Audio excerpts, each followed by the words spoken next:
Champions, this side your bio वाली ma'am Amisha Saraswat. आज की वीडियो बच्चों हर उन बच्चों के लिए जिनका अभी अभी सीबीएसई का बोर्ड रिजल्ट अनाउंस हुआ है।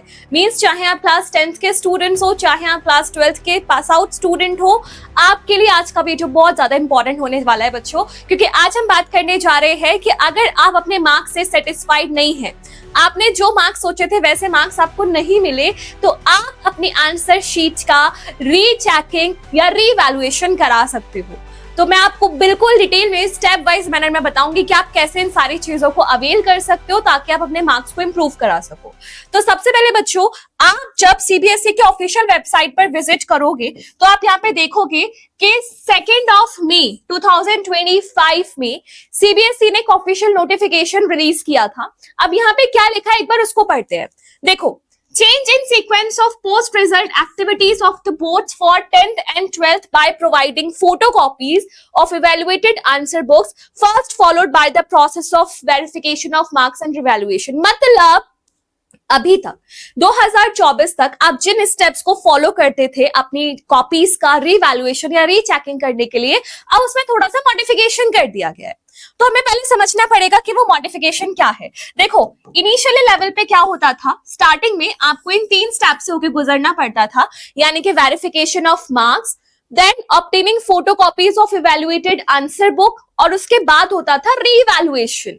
मतलब आपको पहले मार्क्स का वेरिफिकेशन देना होता था कि हाँ मेरे इतने मार्क्स आएंगे, उसके बाद आपको फोटोकॉपीज मिलती थी और उसके बाद आपका रीवैल्यूएशन होता था। अब ये सारा काम फ्री में नहीं होता था, इन सारे कामों की फीस लगती थी, सारे स्टेप्स की। एक बार मैं आपको दिखाती हूँ थोड़ा सा फीस स्ट्रक्चर, आपको थोड़ा सा आइडिया हो जाएगा। देखो, जैसे आप जब अप्लाई करते हो ऑनलाइन में तो उसके लिए आपको फीस लगती थी कितनी, 500 rupees per subject, 500 rupees per subject.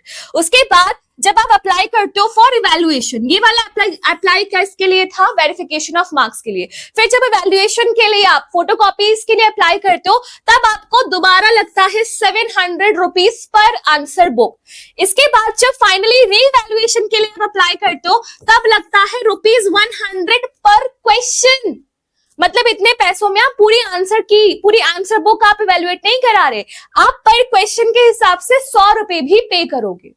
तो अब यहाँ पे मॉडिफिकेशन क्या किया गया इस नोटिफिकेशन के अकॉर्डिंग, एक बार वो समझ लेते हैं। इसने बोला है सीबीएसई ने कि अब आपका केवल ये वाला प्रोसेस होगा, यानी कि अब आपकी फर्स्ट स्टेप नहीं होगी जहां पे आपको पहले मार्क्स का वेरिफिकेशन देना पड़ता था कि मेरे तो इतने आएंगे। तो आपको क्या करना है, आपको सिंपली फोटोकॉपीज लेनी है अपनी वैल्यूएशन के लिए, और उसके बाद आपका मार्क्स का रिवैल्यूएशन होगा, वेरिफिकेशन होगा। जैसे आप बोल रहे हो कि हो सकता है टोटलिंग में एरर हो, या फिर आप बोल रहे हो मेरा आंसर वापस से रीचेक करो, तो वो सारे प्रोसेस हो जाएंगे, यानी कि अब आपको पहली स्टेप के 500 रुपीज पे नहीं करने। ठीक है बच्चे, तो ये तो अभी अपडेटेड नोटिफिकेशन है कि आपको पहले ये 3 स्टेप्स देनी होती थी, अब आपको ये 2 स्टेप्स में आपका पूरा रिवैल्यूएशन और जो आपका रीवेरिफिकेशन है सब कुछ हो जाएगा।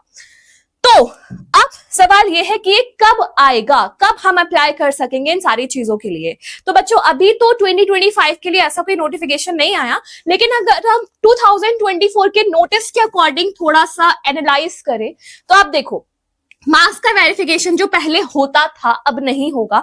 तो ये होता था from 4th day from the date of declaration of exam, यानी कि आपका मान लो 13th मई को आपका रिजल्ट डिक्लेयर हो गया, तो 14, 15, 16, 17 के आसपास आपको मिल जाता था मार्क्स वेरिफिकेशन के लिए अप्लाई करने वाला पोर्टल। उसके बाद आपको फोटोकॉपीज मिलती थी from 19th day to 20th day, 19 से 20 दिन के बाद, कब, आपके रिजल्ट डिक्लेरेशन के।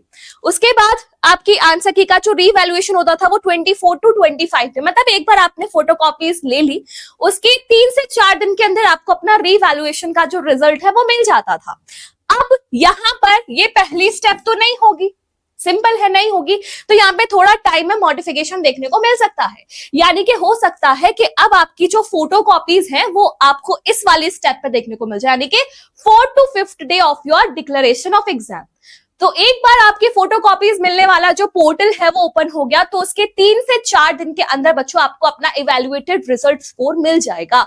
यानी कि अगर मैं थोड़ा अंदाजा लगाऊं तो आपका 20th के आसपास आपका पोर्टल खुल जाएगा फॉर ऑब्टेनिंग फोटोकॉपीज, क्योंकि बहुत सारे बच्चों का डाउट था कि मैम हम अपने आंसर की फोटोकॉपीज कब कैसे लेंगे।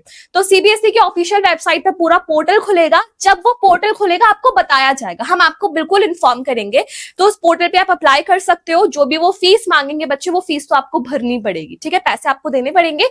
उसके बाद पर क्वेश्चन के हिसाब से जो फी स्ट्रक्चर रहेगा उसमें आप फिर इवैल्यूएशन के लिए या फिर मार्क्स वेरिफिकेशन के लिए अप्लाई कर सकते हो।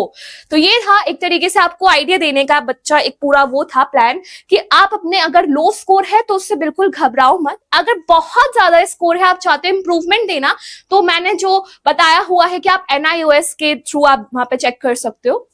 अगर आपको लगता है कि मेरे मार्क्स में कुछ गड़बड़ है पक्का, क्योंकि मेरा पेपर बहुत अच्छा गया था, तो definitely you must go with this process.